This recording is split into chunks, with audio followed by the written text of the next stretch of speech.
langsung mengemudikan mobilnya dengan cepat menuju hotel tempat pesta ulang tahun itu akan dilaksanakan.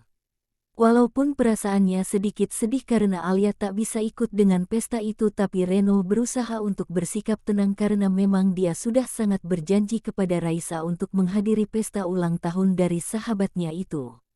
Jadi jika Reno tak menghadiri pesta itu, sebenarnya dia merasa sedikit sungkan kepada sahabatnya tersebut, karena Raisa secara langsung meneleponnya untuk memintanya untuk menghadiri pesta ulang tahunnya tersebut, bukan hanya sekedar mengirimkan undangan saja. Sehingga Reno benar-benar merasa dia harus menghadiri pesta ulang tahun tersebut. Jika saja yang datang kepadanya hanyalah undangan untuk menghadiri pesta ulang tahun itu saja, maka Reno sudah memastikan dia tak akan menghadiri pesta ulang tahun itu. Dia akan lebih memilih untuk tetap di rumah bersama dengan Alia yang lagi sakit. Sementara itu Natasha yang masih berada di rumah seperti ogah-ogahan untuk menghadiri pesta ulang tahun dari sahabatnya itu. Padahal dia sudah berdandan dengan sangat cantik sekali. Dia seperti kehilangan semangat untuk menghadiri pesta ulang tahun dari sahabatnya itu. Untuk apa aku berpakaian secantik ini? Jika Reno datang ke pesta itu sambil membawa istrinya yang sangat menyebalkan itu, aku pasti tak akan bisa menghabiskan waktu berdua dengan Reno jika perempuan itu ikut serta menghadiri pesta ulang tahun Raisa. Ucap Natasha dengan perasaan gundah gulanya. Dia sungguh tak bersemangat untuk menghadiri pesta ulang tahun dari sahabatnya itu. Bayang-bayang kemesraan antara Reno dan juga Alia yang akan ditampilkan Reno nantinya di pesta itu menari-nari di pikiran Natasha, sehingga membuat Natasha semakin tak berselera untuk menghadiri pesta ulang tahun dari sahabatnya tersebut. Rasanya aku malas sekali untuk pergi ke sana. Lebih baik aku tidak pergi saja. Aku sungguh muak jika harus melihat kemesraan antara Reno dan juga Alia nantinya. Gumam Natasha dengan perasaan kesal. Dia sungguh tak bisa membayangkan hal itu. Dia sungguh tak akan mampu melihat kebahagiaan antara Reno dan juga Alia nantinya, karena dia sangat yakin sekali Reno pasti akan membanggakan Alia kepada para sahabatnya yang lain, dan itu sungguh sangat memuakkan baginya.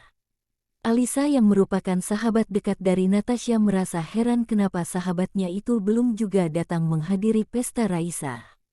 Natasha, kemana ia? Kenapa dia belum datang juga? Padahal kemarin dia bilang akan datang menghadiri pesta Raisa.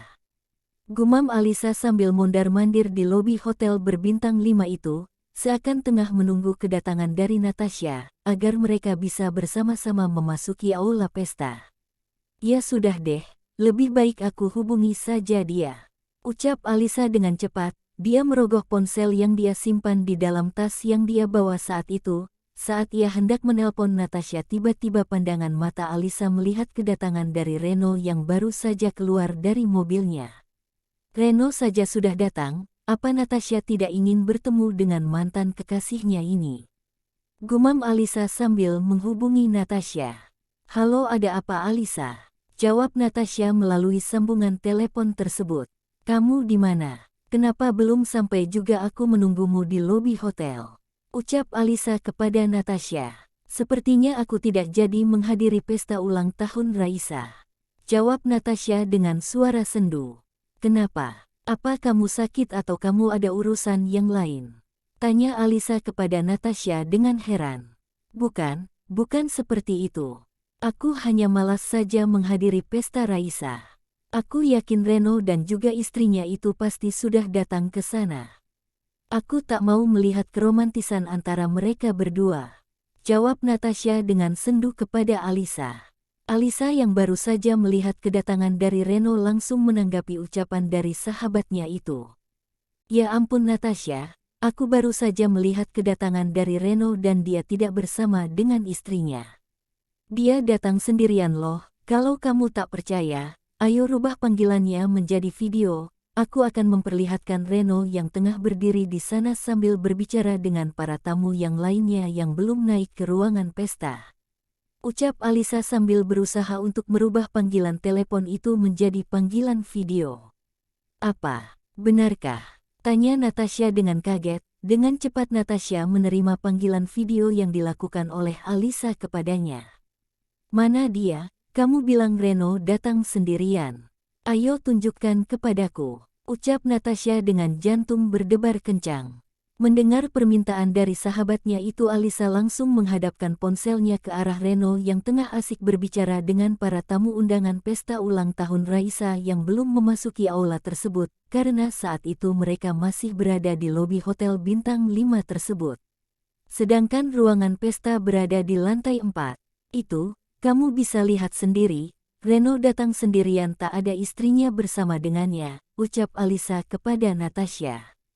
Natasha memperhatikan dengan seksama Reno yang datang sendirian dan tak ada seorang pun perempuan di sisi laki-laki yang sangat dia cintai itu. Ya ampun, kamu benar sekali Alisa. Reno datang sendirian, ya sudah, aku akan segera datang ke sana. Kamu tunggu aku di lobi hotel itu, 10 menit lagi aku akan sampai ke sana, jawab Natasha dengan antusias. Alisa langsung menghadapkan layar ponselnya ke arah dirinya. Benar kan, aku tidak bohong. Reno itu datang sendirian. Ayo deh kamu cepat datang ke sini, aku tunggu, ucap Alisa kepada Natasha. Iya, aku sudah berganti pakaian kok, coba kamu lihat sendiri. Aku bahkan sudah dandan, hanya saja aku malas datang ke sana tadi karena membayangkan Reno akan datang ke pesta itu bersama dengan istrinya yang menyebalkan itu, jawab Natasha dengan penuh kebahagiaan. Ya sudah, ayo cepat ke sini, aku tunggu kamu di lobi hotel ini, balas Alisa kembali. Siap bos, jawab Natasha dengan senyuman lebar di wajahnya. Setelah panggilan telepon itu terputus, Alisa langsung tersenyum kecut mengingat tingkah laku dari Natasha yang terlihat begitu bahagia saat mengetahui Reno datang sendirian ke pesta itu. Dasar Natasha, kamu bucin sekali kepada Reno. Padahal kamu sudah tahu Reno itu sudah memiliki istri. Tapi tetap saja kamu masih mengharapkan dirinya, ucap Alisa sambil memperhatikan Reno yang tengah asik berbicara dengan para tamu undangan pesta yang lainnya. Alisa memutuskan untuk duduk di sofa tunggu yang ada di lobi hotel tersebut sambil memainkan ponselnya untuk menunggu kedatangan dari Natasha agar mereka bisa segera bersama-sama naik ke lantai 4 untuk masuk ke ruangan aula pesta ulang tahun dari Raisa tersebut. Reno yang tengah asik berbicara dengan para sahabatnya yang dia temui di lobi hotel itu langsung mengajak mereka untuk segera menuju lantai 4 agar mereka bisa segera masuk ke ruangan pesta. Ya sudah, kita naik ke atas saja, di sana nanti kita lanjutkan pembicaraannya, ucap Reno kepada para sahabatnya tersebut. Ya sudah, ayo kita segera ke atas, ajak Rian kepada Reno. Reno pun langsung menganggukkan kepalanya. Mereka segera memasuki lift untuk mengantarkan mereka ke lantai 4 di mana pesta itu akan berlangsung. Reno tak menyadari sedikit pun kalau Alisa sudah melaporkan kepada Natasha bahwa dia datang sendirian ke pesta itu.